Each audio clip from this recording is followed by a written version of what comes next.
India में 140 करोड़ लोग हैं, जिसमें से 50% मतलब 70 करोड़ यूथ हैं जिनकी उम्र 25 साल से नीचे है। अब इन 70 करोड़ में से 1 करोड़ बच्चे क्रिकेटर बनना चाहते हैं। इसको और नैरो डाउन करें तो इंडिया में एक वक्त पे 50 लाख बच्चे प्रोफेशनली क्रिकेट खेल रहे होते हैं। वो 50 लाख बच्चे कितने सीट्स के लिए फाइट कर रहे हैं? सिर्फ 11, ज्यादा से ज्यादा 16। उसको हासिल करने की प्रोबेबिलिटी क्या है? 16 by 50 lakh into 100 which comes to 0.00032, ना के बराबर। तो भाइयों, आज जो भी सक्सेसफुल क्रिकेटर हुए हैं उन्होंने ऐसा क्या किया जो वो उस प्लेइंग 11 का हिस्सा बन पाए? उस 1 करोड़ बच्चों में एक नाम रोहित शर्मा का भी था। शुरुआत में किसी को पता नहीं होता कि आप देश के लिए खेलने वाले हो। जब आप छोटे उम्र के होते हो तो आप खेलते रहते हो गलियों में अपने, धीरे धीरे मोहल्ले में स्टार बने, फिर स्कूल में गए, स्कूल में खेला अच्छा, फिर उसके बाद एक एक लेवल ऊपर चलते गए। ये कहानी उसी गली में खेलने वाले रोहित शर्मा की है। उनके लाइफ में 11 साल से 20 साल की उम्र में ऐसा क्या हुआ जिसने आज उन्हें पूरे वर्ल्ड क्रिकेट का सुपरस्टार बना दिया?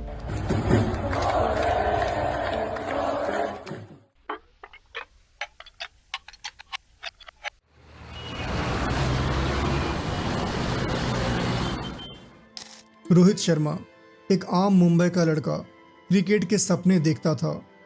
डोंबिवली की गलियों में खेलते हुए उसने कभी नहीं सोचा था कि एक दिन वो दुनिया के सबसे बड़े स्टेडियम्स में छा जाएगा। रोहित में टैलेंट तो बहुत है, लेकिन कोचिंग फीस का क्या करेंगे? हम सब मिलकर कुछ पैसे इकट्ठे करते हैं। सपने देखने के लिए मदद ज़रूरी है। रोहित के अंकल्स ने मिलकर उसके कोचिंग फीस के लिए 50-50 रुपये इकट्ठा किया। कोचिंग की फीस 800 रुपये थी, तो उन अंकल्स ने अपने दोस्तों से पैसे उधार लेकर रोहित का एडमिशन पास के क्रिकेट एकेडमी में करवा दिया। यहाँ से शुरू हुआ रोहित का सफर। गर्मियों का मौसम था। उस वक्त रोहित 7th क्लास में थे। बोरीवली के महाराष्ट्र हाउसिंग बोर्ड के ग्राउंड पर अंडर 12 स्कूल टीम का एक मैच चल रहा था। Rohit Borivali sports and cultural association की तरफ से खेल रहे थे। अपोनेंट में स्वामी विवेकानंद इंटरनेशनल स्कूल गोराई की टीम थी। बोरीवली स्पोर्ट्स की टीम ने 10 ओवर में 70 रन मारा। अब स्वामी विवेकानंद के बैटर्स उस टारगेट को चेज करने आए। विकेट के पीछे खड़े स्वामी विवेकानंद टीम के कोच ने एक लड़के की बॉलिंग देखी। उसने अपने 2 ओवर के कोटा में इतने प्यारे एक्शन से गेंदबाजी की कि वो कोच इंप्रेस हो गए। वो कोच कोई और नहीं, दिनेश लाड थे, और वो लड़का कोई और नहीं, रोहित शर्मा थे। अब तुम लोग चौंक क्यों रहे हो? हाँ भाई, रोहित ने शुरुआत एज एन स्पिनर ही किया था। लाड साहब ने रोहित को अपने स्कूल टीम की तरफ से खेलने को कहा। रोहित को कुछ समझ नहीं आया तो लाड सर ने उन्हें अपने पेरेंट्स को बुलाने को कहा। रोहित ने कहा, सर हम लोग डोंबिवली में रहते हैं, मैं अपने अंकल रवि शर्मा के साथ रहता हूँ। इत्तेफाक से रवि शर्मा ग्राउंड पर ही थे, तो लाड सर ने रवि से इस ऑफर की बात की। रवि ने कहा, सर मैं सोच के बताता हूँ। 3 दिन बाद रोहित अपने अंकल रवि के साथ स्वामी विवेकानंद स्कूल गोराई गए, बट जब वहां उनको फीस के बारे में पता चला तो उन दोनों की सारी एक्साइटमेंट उड़ गई। वहां की फीस 275 रुपये पर मंथ थी।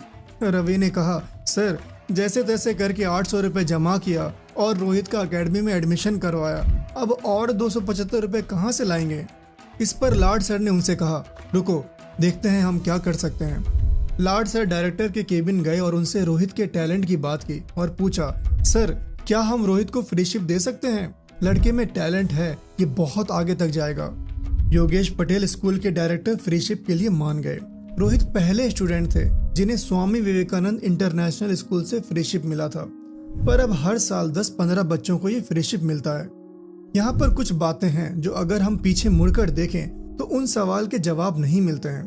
क्या होता अगर रोहित के अंकल्स उनका एडमिशन क्रिकेट एकेडमी में नहीं करवाते?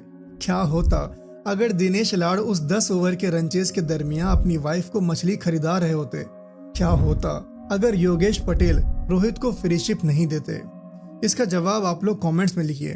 तब तक रोहित के सफर की ट्रेन को हरी झंडी दिखाते हैं। साल के एंड में नवंबर में रोहित ने अपना क्रिकेट का एजुकेशन शुरू किया। उस साल वो सिर्फ जूनियर स्कूल टीम की जायल्स शील्ड टूर्नामेंट ही खेल सके, जिसमें रोहित ने as an off break bowler खेला जो 7वें-8वें नंबर पर बैटिंग करता हो। टीम तीसरे राउंड में हार गई। अब ये वो साल था जहां से रोहित द बैट्समैन की जर्नी शुरू हुई। स्कूल क्रिकेट के फील्ड पर एक कोने में रोहित बैटिंग की शैडो प्रैक्टिस कर रहे थे। लाड सर जब ग्राउंड पर आए तो उन्होंने देखा जिस तरीके से Rohit full face of the bat दिखा रहे थे उन्होंने तुरंत रोहित को नेट्स में बुलाया और खुद बॉल डालने लगे। And at that moment Lord sir knew he found it, Rohit's batting potential. Lord sir, जो रामाकांत आचरेकर जैसे स्ट्रिक्ट डिसिप्लिन कोच थे, उन्होंने कभी किसी को ट्रेनिंग में लेट आने नहीं दिया, पर उन अर्ली डेज में रोहित कभी कभी लेट आया करते थे। एक दिन लॉर्ड सर ने उनसे पूछा, क्यों रोहित, तुम लेट क्यों आते हो? ये ठीक बात नहीं है, डिसिप्लिन में रहो। तब रोहित का जवाब सुनकर वो चुप हो गए।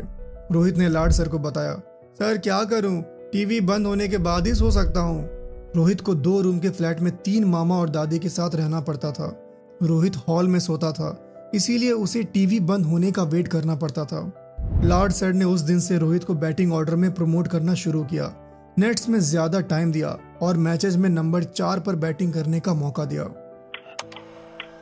अगले सीजन में रोहित अंडर 16 हैरिस शील्ड और जाइल्स शील्ड टीम में खेल रहा था। रोहित खुशी से झूम उठा था और उसकी खुशी उसके चेहरे पर साफ दिख रही थी। पहले गेम में जब रोहित जाइल्स शील्ड में ओपनर बना तो उसने शानदार सेंचुरी मारी। ये रोहित का पहला बड़ा परफॉर्मेंस था जो सबके लिए एक सरप्राइज था। जल्द ही रोहित को हैरिस शील्ड में नंबर 4 पर बैटिंग करने का मौका मिला। 45 ओवर के मैचेस में वो 18-20 ओवर्स तक बॉलिंग भी करता था। तब ओवर लिमिट नहीं थी। लॉर्ड सर कहते हैं लगभग हर दूसरे गेम में रोहित सेंचुरी मार देता था, पर वो अक्सर कंप्लेन करता था, सर थक जाता हूँ। Rohit just being Rohit. उस वक्त स्कूल के पास सिर्फ सीमेंट विकेट थी। सबसे बड़ी बात यह थी कि रोहित ने अपनी बैटिंग सीमेंट विकेट पर डेवलप की। कंक्रीट पर खेलते हुए उसने सीधा खेलना सीखा। बॉल वहां मूव तो नहीं करती थी, पर फास्ट आती थी। बाउंस भी अच्छा था, इसीलिए रोहित ने उससे नेगोशिएट करना भी सीख लिया। और जो आज तुम लोग ये सेक्सी पुल शॉट देखते हो ना, ये उसी प्रैक्टिस का नतीजा है। रोहित का मुंबई टीम के लिए पहला सिलेक्शन तब हुआ जब जूनियर सेलेक्टर संजय पाटिल और शंकर मौर्य ने उन्हें सामना ट्रॉफी के लिए सेलेक्ट किया। ये एक state level inter region tournament था जिसमें पुणे, नासिक, नागपुर और मुंबई की 2 टीम्स शामिल थी। उन्होंने रोहित को मेन टीम में जगह दी, लेकिन ये शुरुआत थी एक फ्रस्ट्रेटिंग एक्सपीरियंस की। जब प्लेइंग 11 का टाइम आया तो कोचेज ने रोहित को नजरअंदाज कर दिया। टूर्नामेंट पुणे में था और लॉर्ड सर और रोहित सब लोग एक्साइटेड थे, पर अफसोस रोहित को एक भी गेम नहीं मिला। स्ट्रगल यहीं खत्म नहीं हुआ। अंडर 16 सिलेक्शन ट्रायल मैचेस में भी रोहित को खेलने का मौका नहीं मिला। रास्ते बंद दिख रहे थे। लेकिन किस्मत कभी कभी अजब खेल खेलती है। उस साल क्रिकेट बोर्ड ने टूर्नामेंट को अंडर 17 में कन्वर्ट कर दिया। अगले सीजन में रोहित को तीसरे मैच तक वेट करना पड़ा, पर जब चांस मिला तो उसने हाफ सेंचुरी मारी और फाइनल लीग गेम में सेंचुरी मार दी। सेमीफाइनल और फाइनल में 70 ऑड रन्स बनाकर player of the tournament award जीत लिया। ये उनके मुंबई करियर की शुरुआत थी। जल्द ही रोहित मुंबई अंडर 17 टीम में आ गए। मुंबई अंडर 17 में आ गए, पर इस वीडियो के शुरू में मैंने आपसे कहा था कि उन 50 लाख बच्चों की भीड़ से क्या अलग वो 16 प्लेयर्स करते हैं जो उन्हें उस प्लेइंग 11 में खेलने का चांस देता है। तो उसके लिए ये कहानी सुनिए, रोहित शर्मा की जुबानी। रोहित शर्मा बताते हैं, मुझे आज भी याद है जब मैंने पहली बार वासु सर से मुलाकात की। वानखेड़े स्टेडियम में एक अंडर 17 कैंप चल रहा था, जहां 30 प्रोबेबल्स में से सिर्फ 15 को टीम में सेलेक्ट होना था। मुंबई क्रिकेट में अपनी जगह बनाने की कोशिश करते हुए मेरा फोकस सिर्फ अपने ट्रायल पर था, न कि उन लोगों पर जो मुझे देख रहे थे। मुझे पता था कि वो सब रिस्पेक्टेड कोचेज हैं, खासकर वासु सर, लेकिन उनका क्रिकेटिंग बैकग्राउंड मुझे नहीं पता था। थोड़ी देर बाद मैंने देखा वासु सर प्रवीण आमरे से बात कर रहे थे, जो जूनियर सिलेक्शन कमेटी के चेयरमैन थे। आमरे सर ने मुझे वासु सर के बारे में बताया, उन्होंने मुंबई क्रिकेट के लिए क्या किया है। ये सुनकर मैं सरप्राइज हो गया। मुझे एहसास हुआ कि ये मेरे लिए एक मैसिव अपॉर्चुनिटी है। यहाँ एक ऐसा इंसान था जिनका क्रिकेट नॉलेज अमेजिंग था और जिन्हें मैं अपना मेंटर बना सकता था। मैंने सोचा कि इस अपॉर्चुनिटी का पूरा फायदा उठाना चाहिए। उनसे जितना सीख सकूं सीखना है। ये मेरा बिग मूवमेंट था। वासु सर को मेनली प्लेइंग 11 पर फोकस करना था, लेकिन मैं हमेशा उनके पास रहने का बहाना ढूंढता रहता। मैं बस चाहता था कि वो बात करे और मैं सुनता रहूं। बॉम्बे स्कूल ऑफ क्रिकेट से हम आते हैं, जहां एक स्टैंडर्ड सेट किया गया है, और यही वो लोग हैं जो लेजेंड्स के साथ खेल चुके हैं और हर सीजन जीत चुके हैं। एक दिन वानखेड़े में मेरे नेट सेशन के दौरान वासु सर ने मुझे देखा और फिर कुछ ऐसा हुआ जिसने मेरी जिंदगी बदल दी। उन्होंने कैप्टन से कहा, हमें इस लड़के को टीम में लाना है, तुम अपने कॉम्बिनेशंस देख लो, मैं इंटरफेयर नहीं करूंगा, लेकिन ये लड़का खेलना चाहिए, मुझ पर भरोसा रखो। कैप्टन प्रशांत नायक मेरे पास आए और बोले, देख मुझे तेरे बारे में कुछ पता नहीं है और मैंने तेरे बारे में ज्यादा सुना भी नहीं है, लेकिन वासु सर कह रहे हैं कि तुझे खेलना चाहिए, तो कल तू खेल रहा है।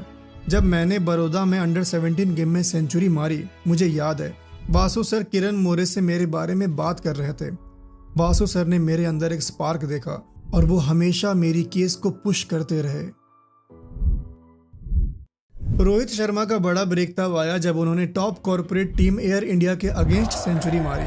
उस मैच को देखने के लिए मुंबई और इंडियन क्रिकेट के दो इन्फ्लुएंशियल वॉइसेस दिलीप वेंगसरकर और प्रवीण आमरे भी मौजूद थे। आमरे उस वक्त जूनियर सिलेक्शन कमेटी के चेयरमैन थे जब 2006 under 19 world cup team select हो रही थी।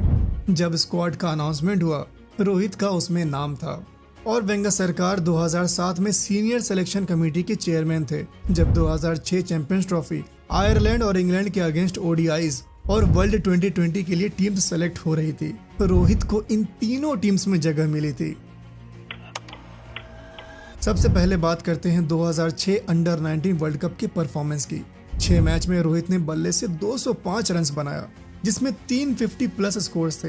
Highest score 78 against Sri Lanka in RPS Colombo Premadasa stadium, ball से 5 विकेट। इसके बाद देवधर ट्रॉफी में वेस्ट जोन की तरफ से खेलते हुए नॉर्थ जोन के खिलाफ उन्होंने 142 रन बनाया और टीम को 8 विकेट से मैच जितवा दिया। इस परफॉर्मेंस के बाद 2006 चैंपियंस ट्रॉफी के लिए उन्हें इंडियन टीम के लिए कॉल आया। वो सपना जो 11 साल के लड़के ने डोंबिवली के उस गली में देखा था, आज वो सपना पूरा होने जा रहा था। चैंपियंस ट्रॉफी शुरू होने से पहले न्यूजीलैंड ए के खिलाफ भी रोहित का शानदार परफॉर्मेंस था।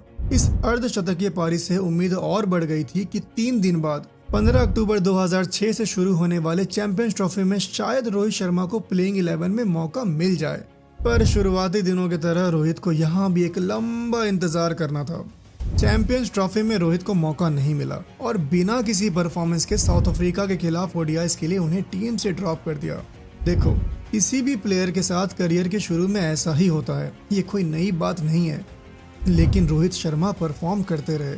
उन्हें एक बात समझ में आ गया था कि आपका रन्स आपकी दलील पेश करेगा। साल खत्म होते होते उन्होंने वापस से अपनी दलील पेश की। 25 दिसंबर 2006 को गुजरात के खिलाफ रणजी ट्रॉफी मैच में उन्होंने दोहरा शतक जड़ दिया। 2006-07 रणजी ट्रॉफी के एंड होते होते रोहित ने 8 मैच में 531 रन मारा with an average of 48.27। Rohit domestic level पर लगातार अच्छा परफॉर्म करते रहे, जिसके बाद उन्हें 26 मई 2007 को बीसीसीआई द्वारा ऑर्गेनाइज किए गए ट्रेनिंग कैंप्स के लिए बुलावा आता है। इंडियन बोर्ड 14 बॉलर्स और 15 बैट्समैन को सेपरेट कंडीशनिंग कैंप्स के लिए बुला रही थी, जिससे वो आयरलैंड और इंग्लैंड के टूर के लिए टीम सेलेक्ट कर सके। और उस टीम में रोहित का नाम था।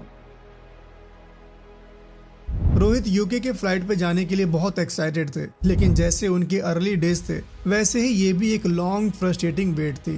पहले 12 ओडीआईज में उन्हें सिर्फ 2 गेम्स में प्लेइंग टाइम मिला और पहले मैच में बैटिंग का मौका ही नहीं मिला। रोहित ने हरारे में इंडिया ए की तरफ से खेलते हुए जिम्बाब्वे ए के खिलाफ 65 रन की पारी खेली। इन सब के बीच रोहित का नाम 2007 वर्ल्ड T20 के टीम में था। उन दिनों रोहित अपने कोच लार्ड सर को रेगुलरली फोन करते थे। लार्ड सर को एक कन्वर्सेशन विविडली याद है जब रोहित ने साउथ अफ्रीका से वर्ल्ड T20 के दौरान फोन किया। जब उन्होंने पूछा कैसा चल रहा है, उसने कहा पक गया हूँ सर, एक भी मैच नहीं खेला। लार्ड सर ने उसे समझाया, क्या तू गली क्रिकेट खेल रहा है? ये सोच कि तू इंडियन टीम के साथ है, ये भी बड़ी बात है। जब चांस मिले कुछ कर दिखाना। रोहित ने कॉन्फिडेंट होकर कहा, सर नाम करूंगा। वो कॉन्फिडेंस उनका सबसे बड़ा एसेट था। और फिर वो मोमेंट आया क्रंच गेम में साउथ अफ्रीका के अगेंस्ट डरबन में। पहले कुछ बॉल्स में लग रहा था जैसे बॉल बैट को ठीक से हिट नहीं कर रही हो, पर फिर रोहित ने अपना कॉन्फिडेंस पाया और एक शानदार छक्के के साथ अपनी हाफ सेंचुरी कंप्लीट की। उसके बाद रोहित ने एक ब्रिलियंट रन आउट करके सबको इंप्रेस कर दिया और फाइनल में पाकिस्तान के अगेंस्ट रोहित ने सिर्फ 16 बॉल्स में अनबीटेन 30 रन बनाया और इंडिया उस साल की वर्ल्ड चैंपियन बनी। रोहित अब 20 साल के हो चुके थे। रोहित का ये परफॉर्मेंस सबको ये बताने के लिए काफ़ी था कि रोहित शर्मा क्रिकेट वर्ल्ड में आ चुका है। ये वो डिफाइनिंग मोमेंट था जो रोहित को एक राइजिंग स्टार से एक एस्टैब्लिश क्रिकेटर बनाता है। हर इनिंग्स, हर परफॉर्मेंस के साथ रोहित ने अपने टैलेंट और डेडिकेशन से सबको दिखाया कि उनकी कहानी सिर्फ शुरू हुई है और आगे अभी और भी माइलस्टोन्स अचीव करने हैं। तो ये थी रोहित की कहानी। तो ऐसा क्या था जो रोहित को बाकी 50 लाख बच्चे से अलग करता था? वो था ये पल जो हमने MS धोनी मूवी में भी देखा। कोई ट्रायल्स या इम्पोर्टेंट मैचेस हो और अगर आपको पता है कि वहां पर सीनियर लेवल का कोई मेंबर है तो उस मौके को दोनों हाथों से लपकना होता है। यही चीज धोनी ने भी किया था और यही चीज रोहित ने भी वासु सर के सामने किया। ये बस एक पॉइंट है, बाकी आपको कंसिस्टेंटली इतने रन्स बनाने हैं कि सेलेक्टर्स चाह कर भी आपको नजरअंदाज ना कर सके। रोहित शर्मा का एलिवेशन वनडे टीम में एक नेचुरल प्रोग्रेशन था, लेकिन टॉप पर रहना इतना आसान नहीं था। अर्ली सक्सेस के बाद एक पीरियड आया इनकंसिस्टेंसी का। उनके करियर का सबसे बड़ा सेटबैक तब आया जब उन्हें 2011 वर्ल्ड कप के लिए टीम से बाहर कर दिया गया। 2011 वर्ल्ड कप के 15 मैन स्क्वाड में पहले 14 प्लेयर्स की लिस्ट में रोहित का नाम था, पर फिर ऐसा क्या हुआ जो उनको टीम के फाइनल 15 में भी जगह नहीं मिला? अगर आपको इसकी डिटेल्ड कहानी जाननी है तो नीचे कमेंट में बताइए। ये इंसिडेंट उन्हें अंदर तक हिला गया। ये उनके करियर का टर्निंग पॉइंट था और इसने उन्हें बहुत फोकस्ड बना दिया। लाड सर कहते हैं ये मोमेंट रोहित के लिए एक बड़ा झटका था, लेकिन इसी सेटबैक ने उन्हें और भी डिटरमिन्ड और डिसिप्लिन बना दिया। रोहित ने अपने आप को और मेहनत से तैयार किया और अपनी कंसिस्टेंसी पर काम करते रहे। हर स्ट्रगल और चैलेंज को अपनी स्ट्रेंथ बनाते हुए रोहित ने साबित किया कि वो वापस आएंगे और भी शानदार तरीके से। और आज रोहित क्या है इसको तो बताने की ज़रूरत नहीं है। अगर आपको रोहित शर्मा की पूरी स्टोरी जाननी है तो इस वीडियो को देखिए। मिलते हैं अगले वीडियो में, तब तक के लिए ख्याल रखें अपना और अपनों का।